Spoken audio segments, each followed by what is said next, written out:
The Young and the Restless Spoilers. The night over Los Angeles was unnaturally still when Victor and Nikki arrived, the city's usual brilliance dimmed by the weight that pressed against their hearts. Their private jet had touched down under the pale wash of dawn, and before the engines had even cooled, both of them were hurrying through sterile corridors that smelled of antiseptic and fear. For years they had stood together through power battles, betrayals, and countless storms that had threatened to destroy their family, but nothing had prepared them for this sight, their grandson Noah, pale and broken, breathing only through the rhythm of a machine. The monitors pulsed quietly in the corner, a steady but fragile beat, and the quiet hum of the oxygen tank filled the silence that neither Victor nor Nikki could bear to break. They had seen Noah full of life, his laughter echoing across the ranch, his determination as he built his art gallery and tried to carve a life beyond the shadows of the Newman name. Yet here he was now, almost lifeless, his spirit caged in a body that seemed barely able to remember how to survive. Nikki clutched her husband's arm as tears slipped silently down her face, unable to understand how the world could tilt so violently in a matter of hours. Everything had happened too fast. The phone call, the crash, the frantic flight from Genoa City, all of it blurred into a nightmare that refused to slow down. Victor had demanded answers, but every nurse, every doctor gave him the same empty assurances. Noah was stable, but fragile, conscious, but not responsive, alive, but not safe. The words felt hollow to a man who had built his empire on control. He was Victor Newman, the patriarch who moved mountains and crushed enemies, but now, all his power meant nothing before the trembling hand of his grandson lying inches from death. When he finally sat beside the bed, he stared at Noah's face. Bruised, bloodless, barely recognizable beneath the pale light. And then, like a whisper breaking through the stillness, he saw the smallest flicker. Noah's finger moved. It was slight, almost imperceptible, but enough to make Nikki gasp and cover her mouth. Victor leaned forward, his eyes wide, refusing to believe his mind could play such a cruel trick. But then it happened again. The finger twitched, slow and deliberate, followed by the faintest tremor of Noah's lips. What came next felt like a miracle and a curse at once. Noah's eyelids fluttered, struggling against the weight of whatever pain still held him captive. His breathing hitched, shallow but desperate, as if he was fighting his way back from a place too dark to describe. And then, in the smallest voice, a sound emerged, a fractured whisper that carried all the terror the boy had endured. Victor felt the world spin as he realized Noah recognized him. His grandson's eyes filled with tears, his expression torn between relief and unbearable fear. He tried to reach out, but his hand trembled violently, falling back against the sheets. His lips quivered, and though his voice barely existed, the emotion behind it was undeniable. He was crying, pleading, begging for help. Something in that broken, raw sound made the great Victor Newman's composure crack for the first time in years. Nikki's sobs grew uncontrollable behind him as she buried her face into her hands, unable to watch. Victor leaned closer, demanding to know what had happened. The question burned in his throat: who did this to him, why was he out there, and how could anyone dare touch a Newman? For a moment, the old fury returned, the storm that once made boardrooms tremble and enemies vanish. Yet when Noah tried to speak, it wasn't the confident tone of a man, it was the choked terror of someone who had seen death's face. Through shallow breaths, he struggled to explain. He hadn't lost control of his car. He hadn't been drinking or distracted. He had been forced off the road. There had been another vehicle, headlights blinding him on the curve, a sudden impact, and then nothing but weightlessness before the world vanished beneath him. His voice broke as he said the words. Someone had rammed into him, deliberately, methodically, ensuring he went over the cliff. The room froze. Even the machines seemed to hesitate between their mechanical beats. Victor's jaw tightened, every muscle in his face hardening as he processed the accusation. There had been many times in his life when people had tried to hurt his family, to strike where he was most vulnerable, but to attack Noah, the quiet, gentle soul who rarely sought conflict, that was unforgivable. Nikki's heart clenched as she watched Victor's expression shift from pain to determination. He wanted to ask the name, the face behind the cruelty, the reason for this act. But when he looked down again, Noah's strength was fading fast. His lips moved, his eyes glazed with panic, trying to say something more, a final word that refused to come out. He gasped once, his body jerking slightly, then went still. The monitors screamed in sudden alarm, the rhythm collapsing into a sharp, chaotic line of noise. Nurses rushed in. Victor was pulled back by force, his arms outstretched toward Noah, shouting for them to save him. Nikki fell against the wall, trembling, as the team worked frantically. It felt endless, the sound of machines, the commands of the doctors, the pressure on Noah's chest, until finally, after what felt like an eternity, the beeping stabilized again. He was alive, but unconscious. And this time, the doctors warned, he might not wake for days. The physical trauma had been severe, but it was the shock, they said, that worried them most. The sudden surge of fear and adrenaline had pushed his body to the edge. Victor nodded numbly, but inside, something else had awakened. Beneath the sorrow, beneath the helplessness, there was a storm forming. Cold, focused, dangerous. He stayed in that chair long after Nikki had been taken to rest. The hospital grew quieter, but Victor didn't move. His eyes remained locked on the still figure in the bed, his mind spinning through names, faces, enemies. Noah's words replayed in fragments, the headlights, the crash, the deliberate hit. It wasn't an accident. It wasn't fate. It was an attack. And attacks on a Newman always came with intention. Somewhere in Los Angeles, someone had decided to start a war. He thought of the recent business deals, the rivals in both the corporate world and the family's personal orbit. Sienna's name floated briefly in his mind, along with whispers of Holden and the secrets they carried from Genoa City. He didn't yet know what linked them to this tragedy, but instinct told him that nothing about Noah's crash was random. Victor had faced ruthless people his entire life, people who wanted his power, his company, or his destruction. But this was different. This was a message. And whoever had sent it had chosen the one person Victor would never sacrifice. His grandson's broken body was the warning, but Victor Newman had never been one to retreat when threatened. As the hours bled into dawn, he made silent promises that burned like fire in his chest. He would find out who had done this.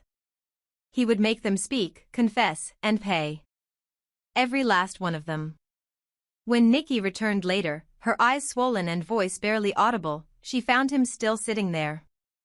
The exhaustion on his face was masked by something darker, resolve. She knew that look, the same one that had built empires and destroyed enemies. She feared it as much as she loved it because it always led to devastation. Victor turned slightly, his gaze softening for only a moment as he looked back at Noah. The boy's hand lay still, his face peaceful now, but Victor saw the nightmare behind that peace.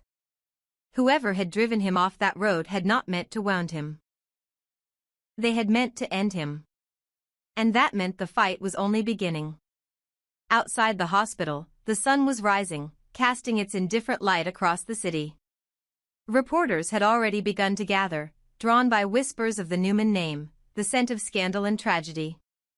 But inside that room, the world had narrowed to one man, one mission, and one truth: someone had tried to kill Noah Newman, and Victor would not rest until that person was buried under the weight of his wrath. In the hours that followed, detectives came and went, each asking questions Victor could not answer. The official report claimed the crash looked accidental, the guardrails had given way, the vehicle had flipped multiple times before plunging into the ravine. Yet there was one detail that didn't align: the paint traces found on Noah's car that didn't match any debris from the scene. Another car had been there. Another driver. Someone who fled before the authorities arrived. The pieces began to form in Victor's mind, a puzzle built on betrayal and vengeance. He thought of all the people who might gain from the Newmans' pain: corporate rivals, bitter ex-lovers, enemies from past feuds. But one possibility refused to leave his thoughts: someone closer, someone within reach. By the third day, the hospital's lights no longer felt like a place of healing. They were a battlefield in disguise. Nikki tried to pray, to hold on to faith, but Victor's faith had always been in action. He had already made calls, quiet ones, to old associates in Los Angeles, people who owed him favors from darker times. He would not wait for the police to stumble toward justice. He would hunt the truth himself. Yet, amid all the cold fury, one image haunted him, the way Noah's eyes had filled with fear at the moment he woke. That was not just pain, it was recognition. Noah had seen the person who hurt him. He had looked into their eyes before the world went black. Victor's mind refused to rest. What if Noah's attacker was still out there, watching, waiting to finish what they started? What if the crash wasn't the end but the opening move in a larger plan aimed at tearing the Newman family apart? Los Angeles had become a trap, a stage dressed in glamour but reeking of danger. Somewhere among its shining towers and quiet canyons, the answer waited, a truth that would demand blood when it surfaced. And so, as Victor watched his grandson's chest rise and fall in fragile rhythm, he whispered to himself a vow that only the walls heard. The Newmans had endured too much to fall now. Whoever had done this would learn, as so many had before, that no one strikes Victor Newman's family and walks away unscathed. He would bring war to their doorstep if he had to, and when Noah finally opened his eyes again, he would not find a world of weakness, he would awaken to his grandfather's empire-turned weapon, ready to avenge him. The fear that had shaken Victor that night transformed into something sharper, colder. The hunter in him had returned. Somewhere in the distance, a siren wailed through the dawn, echoing across Los Angeles, a warning of the reckoning to come. The corridors of the Los Angeles hospital had never felt so suffocating. For the Newman family, every tick of the clock carried the weight of uncertainty, and every breath seemed stolen from the fragile rhythm of a machine that kept Noah alive. After that brief, heart-stopping moment when he had awakened only to fall unconscious again, the sense of hope that had electrified the room turned into a storm of panic and guilt. When Nick arrived, his steps were unsteady, his face hollow from a sleepless flight, and his hands trembling as he reached for the door handle of his son's room.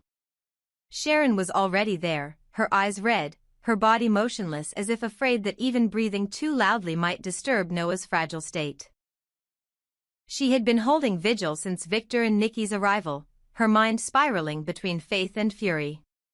The sight of her son lying motionless again broke something inside her that years of pain had already weakened. The doctor's voice was calm but carried the gravity of authority.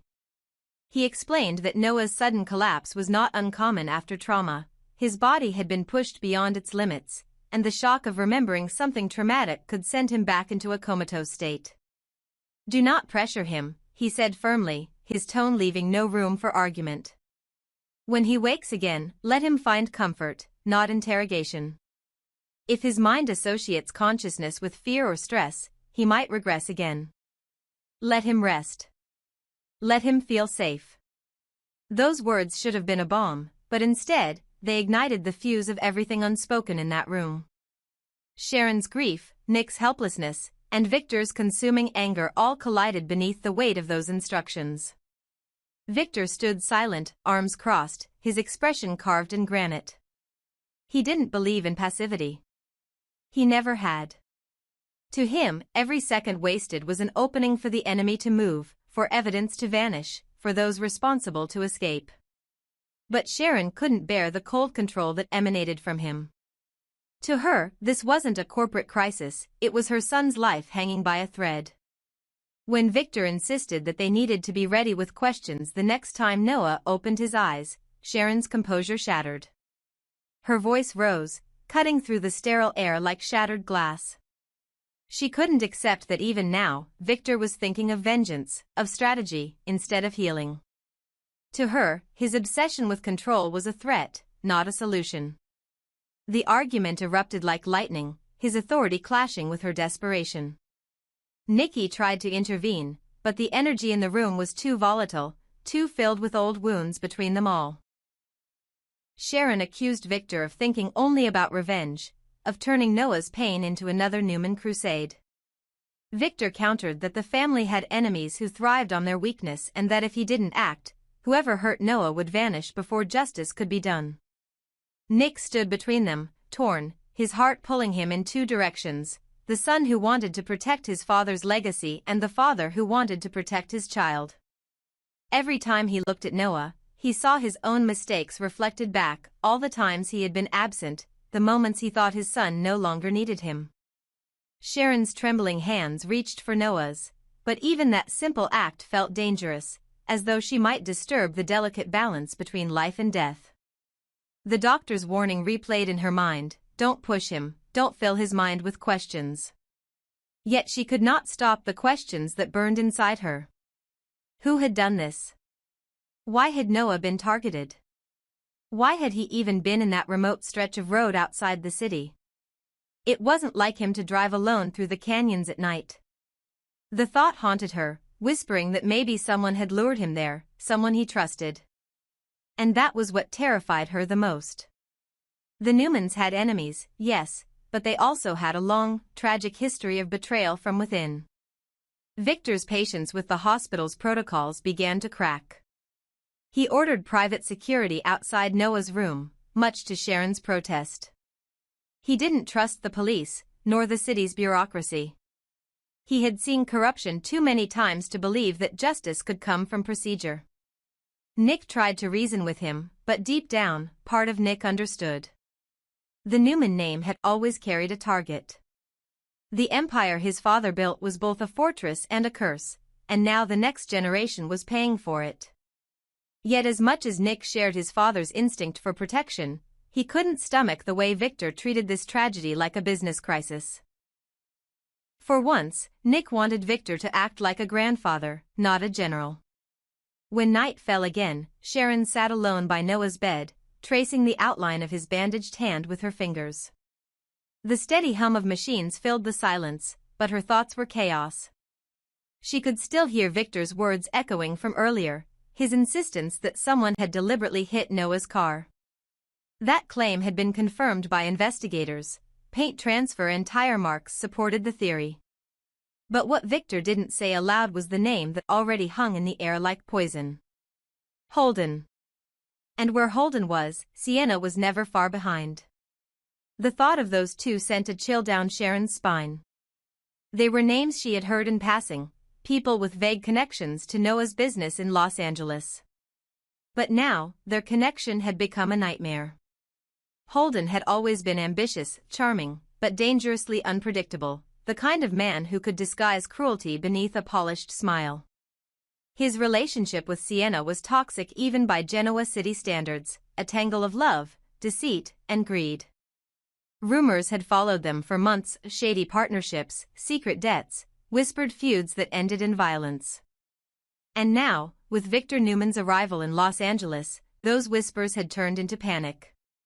In a quiet apartment overlooking downtown, Holden was pacing like a trapped animal, his hands trembling as he scrolled through the news on his phone. The headlines had begun to spread. Victor Newman arrives in LA following grandson's near-fatal crash. That single line sent shockwaves through him. He knew what it meant. The moment Victor set foot in the city, it was only a matter of time before truth was dragged into the light, and no amount of charm or excuses would save them. Sienna sat on the edge of the couch, trying to appear calm but failing miserably. Her eyes darted between Holden and the window as if expecting Victor himself to burst through the glass. Their whispers carried the kind of fear only guilt could breed. The crash had not been part of their plan, at least, not the way it unfolded. Something had gone wrong that night, something out of control. Sienna had told Holden that Noah needed to be scared, not killed. They had wanted to send a message, a warning tied to a deal gone bad, a financial game involving stolen art investments and hidden accounts. But when the car went off the cliff, everything changed. Panic replaced ambition. Blood replaced leverage. Holden's first instinct was to run. He wanted to vanish before Victor's shadow reached them, to disappear into the same underworld of Los Angeles that had once protected him. But Sienna wasn't so sure. She had seen what happened to people who crossed Victor Newman, not from rumor, but from experience. Years ago, her father's company had tried to undermine Newman Enterprises in a real estate deal, and within months, everything had collapsed. The old man had a way of destroying people without ever raising his voice. And now, he was coming for them. Back at the hospital, the Newmans were unraveling in silence. Sharon's anger had cooled into exhaustion, while Victor's anger had sharpened into focus. Nikki tried to hold the family together, but even she could feel the air shifting. They were no longer just waiting for Noah to heal, they were waiting for war.